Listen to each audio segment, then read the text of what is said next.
గురువుగారు పుస్తకం చదివేటప్పుడు దాన్ని బోర్లించరాదు, అలాగే కాగితాలను మడత పెట్టకూడదు, కింద దిగున గీతలు గీయకూడదు, ఇటువంటి నియమాలన్నీ చెప్తారు కదా.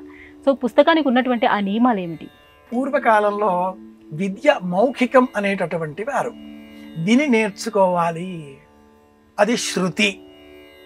విషయత్వోర్జేత్వాజవస్థోపాజవస్థ దేవోపస్థవితా ప్రార్పయతు శ్రేష్ఠతమాజకర్మణ ఆప్యాయధ్వమగ్నియా. ఇలా ఆరంభం చేసుకొని సముద్రో బంధు 82 పన్నాల వేదాన్ని అలా వినడం, ఇలా చెప్పడం. క్రమేణా ఈ మౌఖిక విద్య ఇబ్బందికరంగా మారడంతో అక్షర విద్య ఆరంభమైంది. గ్రంథాల లభ్యత పెరగడంతో ఈ వైదికపరమైనటువంటి జ్ఞానమంతా అక్షరాలుగా రూపుదిద్దుకోవడంతో పుస్తక రూపం సరస్వతీ రూపానికి ప్రతీకంగా మనం భావించడం ప్రారంభమైంది.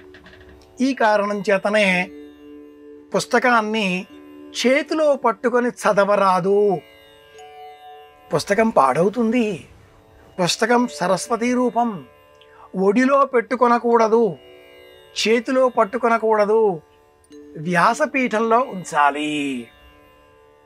పుస్తకమే దైవ రూపం.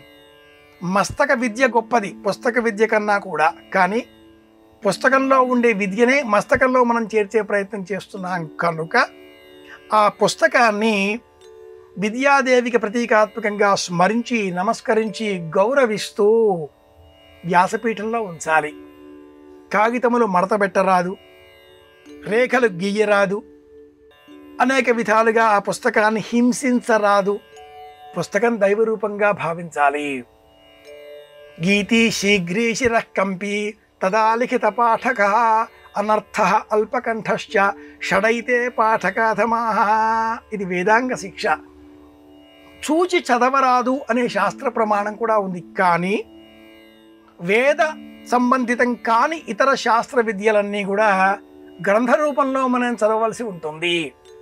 తర్కము, మీమాంస, శిక్ష, న్యాయము, నిరుక్తము, జ్యోతిషము, ఇలా షడ్వేదాంగములు, ఉపశాస్త్రములు, ఉపవేదములు అన్నీ కూడా అక్షర రూపంలో చదవాలి. కనుక ఆ సమస్త విద్యలకు ఈ గ్రంథం ప్రతీక. గౌరవించాలి. పుస్తకం సరస్వతి రూపం. అందుకే ప్రాచీనులు ఈ నియమాలన్నీ కూడా సూచించారు. ఇది అంతరార్థం.